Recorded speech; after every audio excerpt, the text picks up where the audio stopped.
Alright, today I will be doing my picks for UFC Fight Night Sterling versus Zalal. People have been hating on this card a little bit, but honestly I think it's pretty solid. It does seem like it will be kind of grappling heavy, so if you're not into that, it might not be for you. But we got good prospects on the card like Michelle Montague, Victor Valenzuela, and Adrian Luna Martinetti. We got some good matchups that should lead to entertaining fights. We got some debutants. And the main card for an Apex Fight Night looks better than average, so I'll take it. I'd say this is like a 7.5 out of 10 fight night, but again, there's a chance it won't be super well received because of the high likelihood of a lot of grappling being mixed in. But let's go ahead and get into the picks. First fight of the night is Talita Alansar versus Julia Pilastri, and this is a pretty close fight, but I'm gonna go Julia Pilastri. Alansar has a good submission game with her jiu-jitsu background, but Pilastri is younger, seems more dangerous, and has more MMA experience, so I got Pilastri. Next fight is Max Griffin versus Victor Valenzuela, and Max Griffin is 40 years old now and a full-time vet. He's 2-4 in his last 6 fights, and his 2 wins were both split decision victories, but he's obviously a tough fighter as he was able to go the distance with a baby Michael Morales a couple years back. Victor Valenzuela is making his debut after getting knocked out on the Contender Series 2 fights back. I think Valenzuela is dangerous and has a lot of power, but is also very unproven, so I'm going to take Valenzuela, but probably in an ugly decision. On to the third fight of the night, we got Francis Marshall versus Lucas Brennan. And I actually picked Francis Marshall to be Marcio Barbosa's next opponent and completely missed he had this fight coming up. But I also think this was a super late edition, so I'm not sure how this worked out exactly. Marshall is a solid overall fighter with decent striking and good grappling. Lucas Brennan is a submission artist with 8 of his 11 wins coming by submission. He also has 2 of those wins by knockout. While he's a strong finisher, he is also very unproven and is coming out of the regional scene in Texas. If this was off a full camp and at 145, I think Brennan would have a much better chance, but since it's short notice and at lightweight, give me Francis Marshall.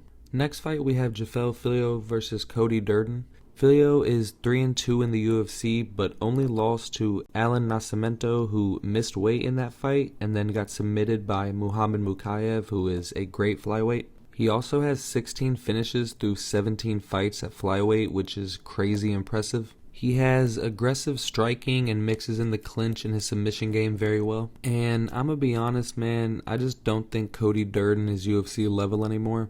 He's currently on a 4-fight losing streak, and before that win, lost 2 more. With him going 1-6 in his last 7, I just can't take him and feel good about it. So Jafel Filho is the pick. Next fight is Mayra Bueno Silva versus Michelle Montague. Bueno Silva had a good run to start her UFC career, but after going to a draw with Holly Holm in 2023, she's now lost 4 in a row. Michelle Montague is pretty new to the scene, but in her first UFC fight against Luana Carolina, she went 5 of 7 on takedowns and had over 10 minutes of control time. She's a strong grappler, a good submission artist, and has great size for her division, so she's my pick. Next fight we got Jackson McVeigh versus Cedric Dumas. Jackson McVeigh got 6 first-round finishes, mainly with LFA before signing to the UFC, but has since dropped both of his first 2 fights, getting submitted by Bruno Ferreira and Zach Reese. He's a solid striker in the clinch, mainly with his knees, and he has very good size for 185, but that's about it. Cedric Dumas is a decent kickboxer when he's keeping range, and has decent wrestling as well. He's 3-4-1 in the UFC, but is much more proven against better competition. I think as long as Dumas doesn't get overwhelmed by the pressure and the size of McVeigh, he should be able to get this one done, so he's my pick in this one, but I don't feel great about it. And to wrap up the prelims, we have Rodolfo Vieira versus Eric McConico. Vieira is coming off of the receiving end of a head kick KO from Bo Nickel, but he has crazy top control, very aggressive and powerful transitions, and a dangerous submission game. But his stand-up striking is just so-so. Eric McConico is 1-2 in the UFC, but lost to Baisengor Susarkayev and Nursultan Ruzaboyev, so those losses rank pretty alright. McConico is a southpaw who has good, powerful striking, good clinch control, and mixes in high-pressure grappling. I know I could get played for this, but I don't think this is an easy matchup for Rodolfo, and I think Eric McConaughey is pretty underrated. Now, obviously, there's a very high chance Rodolfo just goes out there and submits him, but I think McConaughey's solid in the clinch and the grappling and is super strong as well, so I'm going to go with Eric McConaughey sneaking out the decision. And to open the main card, we have Ryan Spann versus Marcus Buchecha. Ryan Spann is now 1-1 after moving up to heavyweight, but his losses against Waldo Cortez Acosta. Spann at light heavyweight was always just kind of a reckless brawler, but at heavyweight he looks much more composed and really pushed and used his wrestling in his last win. Marcus Buchecha is 0-1-1 in the UFC and should be 0-2. He comes from a jiu-jitsu background and obviously has a very strong submission game, but has failed to translate that to the UFC so far. Buchecha is a little too unproven to me so far, and Spann looked pretty good in his last fight, so I'm going to take Spann. Next fight is Montel Jackson versus Raoni Barcelos, and this should be a good fight, man. Montel Jackson was on a 6-fight winning streak before losing a split decision to Figueiredo, where he was just too low output and pretty much just threw straight punches the whole fight. Raoni Barcelos has been on a very good run himself recently. He's won 4 in a row, including a big upset win over Peyton Talbot, which has continued to age better and better. Barcelos is a very good overall fighter with explosive striking, high output, and very good wrestling and jiu-jitsu. Montel Jackson used to look a lot more dangerous, but seems to have switched up his style the last couple fights. He takes his time and fights a lot more on the outside now. And I think Barcelos takes this one.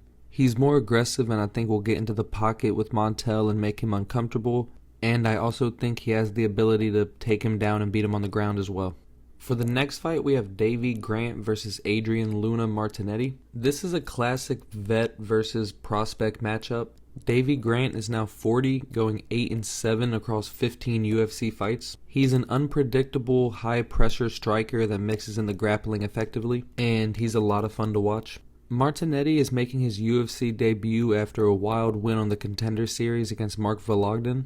He's a relentless, high-volume striker who is on a 15-fight win streak. I expect Martinetti to make Davy Grant uncomfortable early on in the fight and try to get him out of there, but I think Davy Grant will weather the storm and has one more crafty vet decision in him, so I'm going to go with Davy Grant. Featured fight of the night is Alexander Hernandez versus Rafa Garcia. Hernandez is an athletic, explosive lightweight who was on a 4-fight win streak. He has very underrated striking at range, solid combos, and great takedown defense.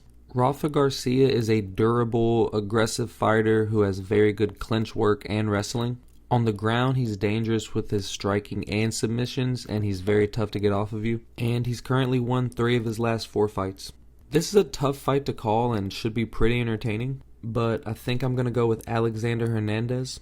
I think he'll be able to stuff the takedowns, get out of the clinch, and stay out of danger. Moving on to the co-main event, we have Norma Dumont versus Jocelyn Edwards. Norma Dumont is a very physical fighter in her weight class. She has good counters, manages distance well, and has nice takedowns and top pressure. Jocelyn Edwards is a high-volume, rangy kickboxer with good kicks and great movement, and she also mixes in a lot of takedowns and top control. She's on a 4-fight win streak and looked very impressive in her last win over Nora Cornell. I think this is a very tough test for Jocelyn Edwards and a risky pick, but I think she's going to beat Norma Dumont. I like Jocelyn Edwards a lot and think she's still improving. On the feet, if she uses the front kicks and the jabs to stay at range and get Dumont down, I think she gets the win. And for the main event, we have Aljamain Sterling versus Youssef Zalal. Aljo is an unorthodox striker on the feet, but I think he's improved a lot. He thrives the most with his wrestling. He's a suffocating grappler who chains transitions and submission attempts very smoothly. At featherweight, Sterling's wrestling and transitions have looked more power and technical based, while at bantamweight it was a lot more dynamic and fluid. And the man is the human backpack. Zalal is an elusive, technical striker with a super dangerous submission game. He has great footwork, good kicks, and a strong jab. He's very slick with setting up submission traps, either on the feet with his striking or in between transitions on the ground. He is on a 5-fight win streak with 4 submissions after being resigned to the UFC. I think this should be a pretty decent main event, and I have Aljamain Sterling getting it done. He's fought a lot of high-level competition and been in a lot of championship fights, which I think will help him out here a lot. And at featherweight, his cardio and his chin have both looked great. Zalal's submission game is mainly based around catching people making mistakes, and I don't think Aljamain will make many mistakes this fight. And Sterling is coming off of back-to-back wrestle-heavy camps with fights against Brian Ortega and Movsar Evloev, so it kind of times up perfectly for him. And I expect a classic vintage Aljamain Sterling performance and him getting a win in a dominant decision. Alright, so those are my picks for UFC Fight Night, Sterling versus Zalal. And let me know what y'all thought about the picks. If you thought they were gas, let me know. If you thought they were ass, just let me know. And I will catch y'all on the next one.